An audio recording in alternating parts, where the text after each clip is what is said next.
네, 앞서서 우리가 어, 충돌에서의 운동량 보존에 대한 이야기를 했어요. 그런데 그 충돌에서 운동 에너지는 어, 우리가 충돌 전과 충돌 후가 다를 수 있다라고 하는 예를 봤어요. 그러면 그 에너지에 따라서 우리가 충돌의 종류를 나눠볼 수 있는데요. 다음과 같이 세 가지 충돌의 종류가 있습니다. 첫 번째, 탄성 충돌이 있고요. 두 번째, 비탄성 충돌이 있고, 세 번째, 완전 비탄성 충돌이 있습니다. 탄성 충돌이라고 하면 말 그대로 탄성적이다.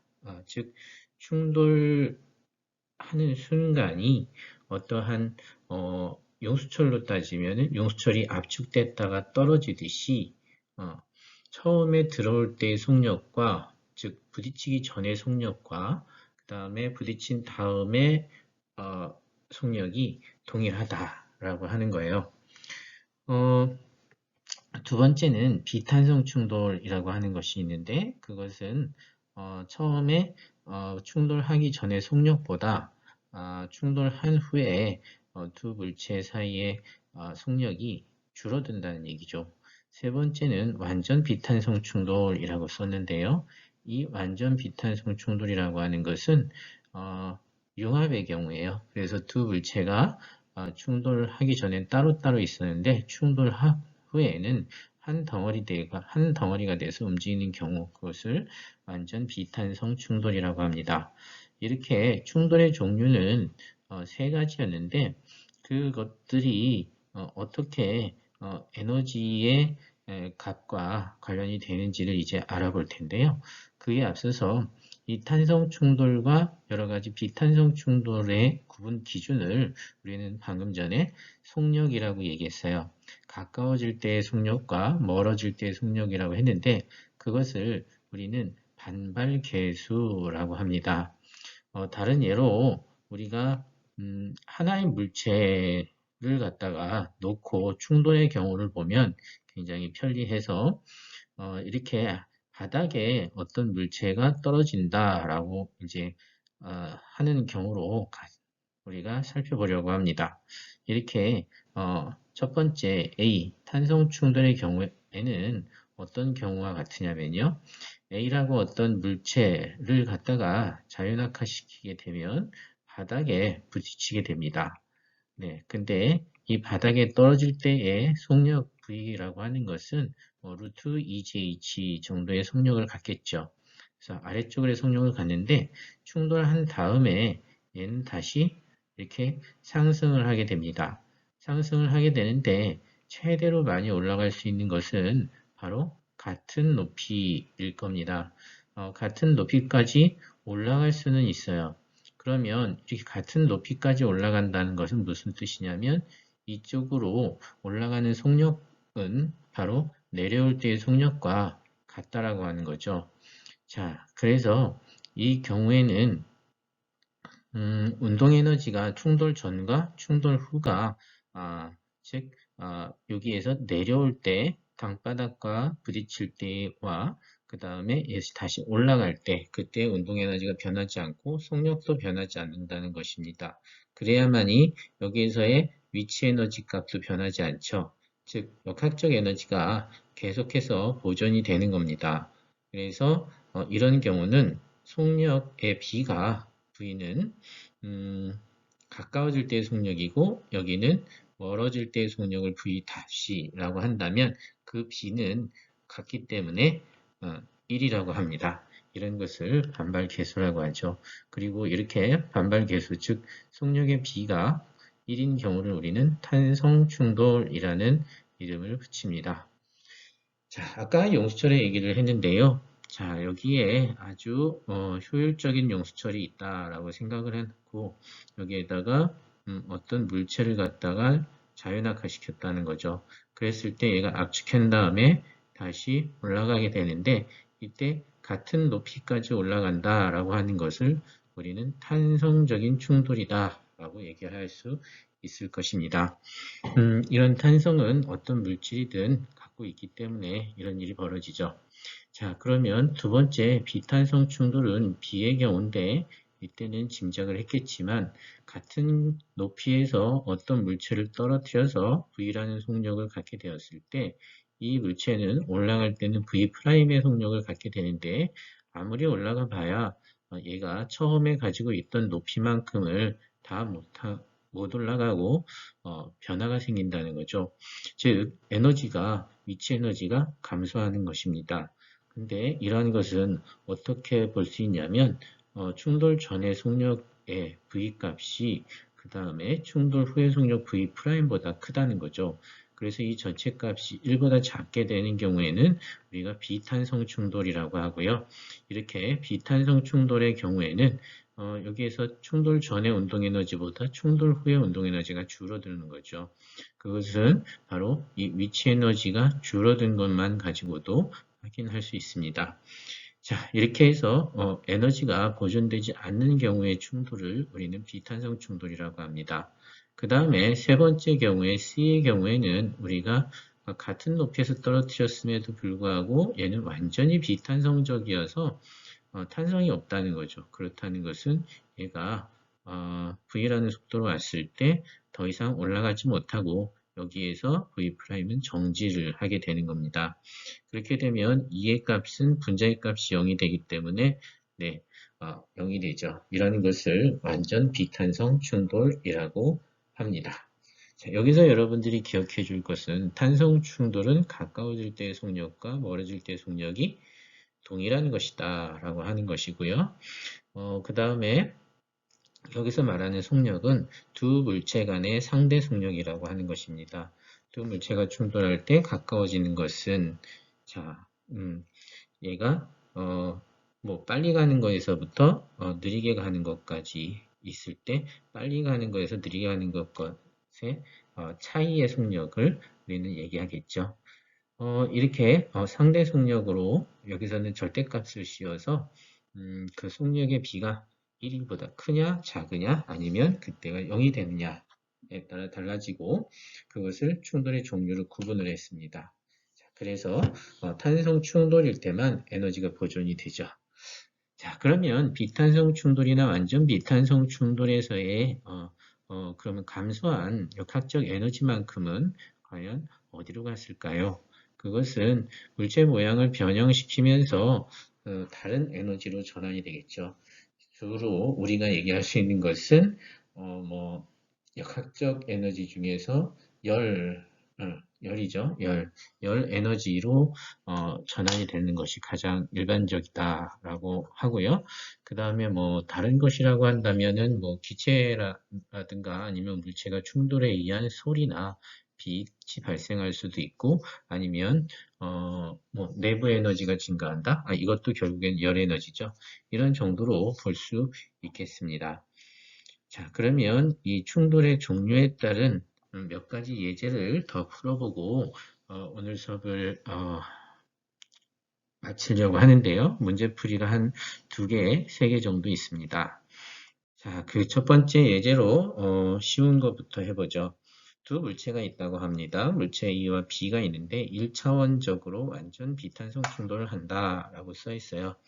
자, 1차원 충돌. 우리는 나중에 일반 물리학에서 2차원 평면 충돌도 공부를 하겠지만 기초 물리학에서는 1차원 충돌만 가지고 공부를 합니다. 1차원 충돌은 뭐 X축 충돌이라고 볼 수 있고 이렇게 어떠한 수평면에서 A라고 하는 물체가 있고 그 다음에 B라고 하는 물체가 있다라는 거죠. 그런데 처음에 얘네들의 운동량은 10kg m/s였고 두 번째 B의 운동량은 마이너스 4kg m/s였어요. 그러면 마이너스의 4라고 하는 것은 1차원에서 우리가 표현할 때 반대 방향이다 라고 하는 거죠. 그러면 두 물체가 가까워지고 있다라고 이제 볼 수 있고 이때 이것이 충돌 전입니다. 그럼 좀 충돌 후에는 어떻게 될까요? 라고 하는 거죠. 우리가 지금 알고 있는 것은 충돌 전의 운동량의 총합은 충돌 후의 운동량의 총합과 같다라고 하는 운동량 보존 법칙을 알고 있으므로 운동량 보존 법칙에 따라서 충돌 후는 충돌 전의 합, 그러니까 충돌 전만 전부 더하면 되겠죠. 그래서 결국에는 10-4라고 하는 거죠. 10 플러스의 마이너스 4는 6. 그래서 6kg 미터 퍼 세크가 바로 충돌 전의 운동량이 되고 이것은 충돌 후의 운동량도 됩니다. 그래서 따라서 답은 2번이 되겠죠. 다음 문제 볼까요? 자, 이번에는 또 마찬가지로 정면 탄성 충돌을 했다라고 이제 적혀 있네요. 자, 그런데 첫 번째 물체 A는 질량이 9kg이라고 나와 있어요. 그럼 또 그림을 그려볼까요? 여기에 9kg짜리 물체가 있는데 얘는 A입니다. 그 다음에 B라고 하는 물체가 있는데 B라고 하는 물체는 지금 정지해 있습니다. 그런데 충돌 후 갑자기 충돌 후가 있어요. A와 B가 정면 충돌했는데 충돌 후가 나왔다는 것은 B는 정지해 있고 A가 B 쪽으로 네, 접근을 했다는 얘기죠. 자, 그런데 충돌 후 물체 A는 처음 속력의 4분의 1로 원래 방향대로 계속 움직였다라는 말이 나왔어요. 그러면 이게 충돌 전이라고 쓰고 충돌 후는 자, 여기에서 얘가 가만히 있었으니까 여기에 A 물체와 B 물체가 이렇게 충돌을 했고 그래서 번쩍 충돌을 했다. 그런 후에 A가 앞으로 갔다. A는 앞으로 가고 있다. 그런데 B도 앞으로 가고 있다라고 하는 것으로 분석이 되죠. 왜냐하면 A는 처음 속력의 4분의 1 V로 갔다. 4분의 1 V면은 여기 A는 처음에 V로 갔다는 거고 그 다음에 4분의 1의 속력이 됐다는 건 B의 속력도 앞으로 가는 것이 존재한다라고 하는 거죠. 이랬을 때 물체 B의 질량을 보여라. 얘는 9kg이었는데 자, 얘는 몇 kg인지 잘 몰라요. 그래서 이 질량 M을 구하여라 라고 하는 거죠. 자, 한편으로 생각해보면 이거는 완전 탄성 충돌이니까 우리는 일단 충돌이니까 운동량 보존 법칙을 사용할 수 있겠는데 운동량 보존 법칙을 사용한다 했을 때 여기에서 속력 V라고 하는 것 값과 그 다음에 여기 V, 그 다음에 M이라고 하는 질량의 값과 그 다음에 여기에서 B도 움직일 텐데 B가 움직인다는 것을 VB라고 하면 나중이니까 B'까지 하면 더 익숙하겠죠? 그러면 미지수가 너무 많은데 우리가 알고 있는 식은 뭐예요? 운동량 보존 법칙 하나밖에 없어요. 어떻게 하죠? 그러면 일단 운동량 보존 법칙 하나라도 알고 있으니까 일단은 써보면 충돌 전의 운동량과 충돌 후의 운동량은 같다니까 충돌 전에 9V의 운동량을 가지고 있고 이게 전체 운동량이죠. B는 정지 상태이니까 얘에서 충돌 전의 운동량은 없어요. 그 다음에 충돌 후의 운동량은 이렇게 두 물체의 운동량이 있게 되는데 그것은 9 곱하기 4분의 V 더하기 그 다음에 M 곱하기 V, B 프라임이 되겠네요. 자, 근데 우리의 목적은 질량 M을 구하는 건데요. M을 구하기 위해서는 V, B와 V를 갖다가 어떻게 해서든지 없애버려야 되는데 우리가 알고 있는 식이 혹시 또 있을까요? 여러분들? 그렇죠. 바로 탄성 충돌을 했다라고 하는 것, 그것을 우리가 이용할 수 있었어요. 탄성 충돌이라고 하는 게 무엇입니까? 첫 번째, 탄성 충돌은 운동 에너지가 보존이 된다. 라고 하는 거죠. 그럼 운동 에너지 보존식을 쓸 수도 있어요. 근데 이것과 완벽하게 동일한 식이 더 간단한 식이 있었는데 그것은 뭐예요? 바로 반발계수가 1이라고 하는 거죠. 반발계수가 1이라고 하는 건 무엇입니까? 충돌 전 가까워지는 속력분의 충돌 후 멀어지는 속력의 비가 1이라고 하는 거죠. 그러면 지금 충돌 전의 속력은 V라고 했고 그쵸? 충돌 후에 A의 속력이 4분의 1 V라고 하면 VB 프라임도 우리가 V로 표현할 수 있잖아요. 그죠? 어떻게 됩니까? 네.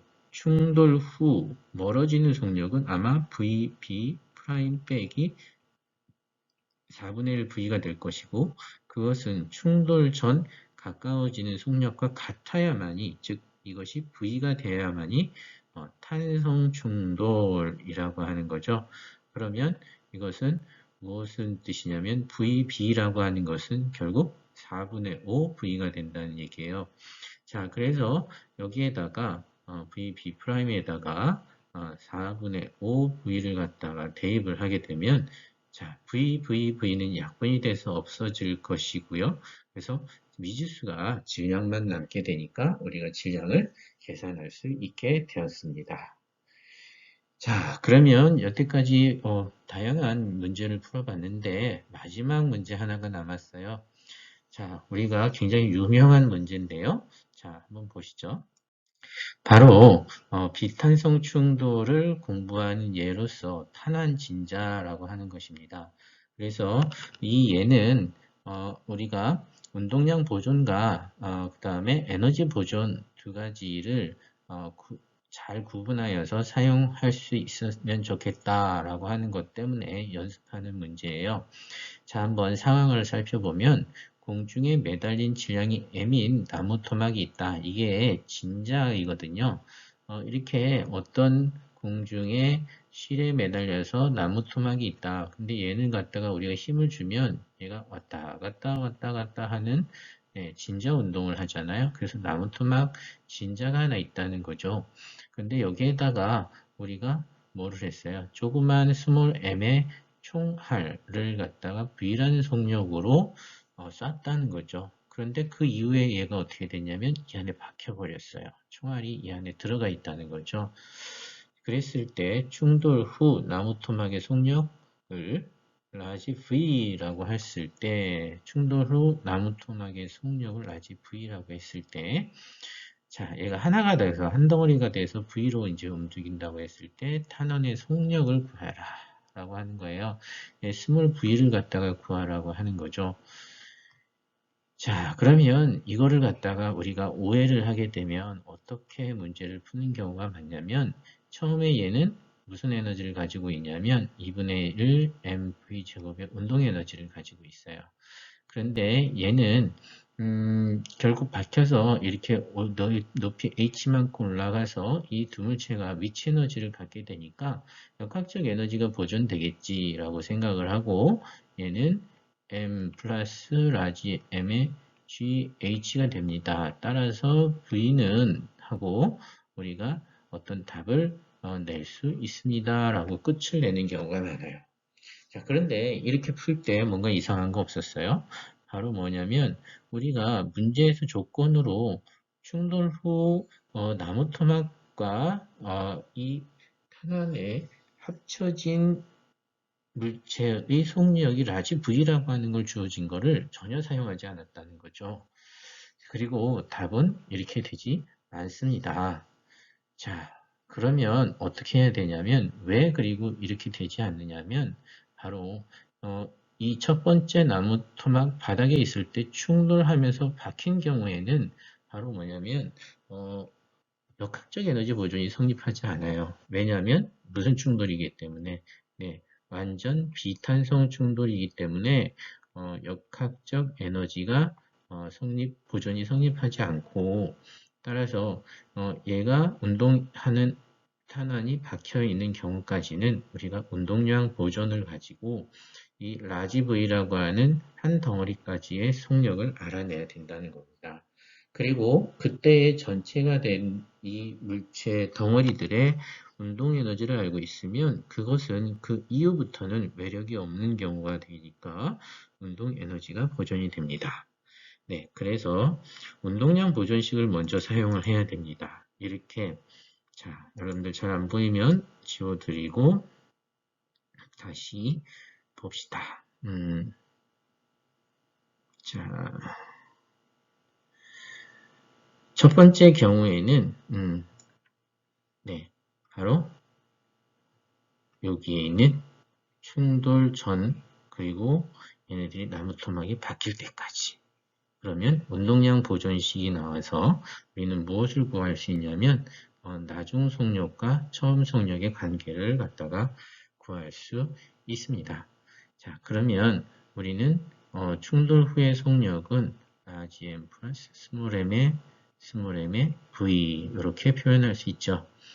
자, 그때 우리는 스몰 v를 구하려고 하는 것이고요. 그렇다면 라지 v를 구할 수 있으면 되는데 이것은 바로 두 번째 이 물체가 이렇게 진자 운동을 해서 올라갈 때까지는 역학적 에너지 보존이 되니까 다음과 같은 식을 만들 수 있습니다. 뭐냐면 처음에 얘가 v라는 속력, 큰 v라는 속력으로 자 출발한다. 그때는 원래 나무 토막과 스몰 m 그 타간의 질량의 합이죠. 이 전체가 운동 에너지를 가지고 있는데 그 후에는 이 전체가 위치 에너지로 변환이 됩니다. 라고 하는 거죠. 그래서 이 식을 통해서 우리는 무엇을 알게 되냐면 네, 라지 V를 표현하는 방식을 알게 되죠. 그래서 라지 V를 갖다가 표현을 해보면 V는 루트 2GH가 나옵니다.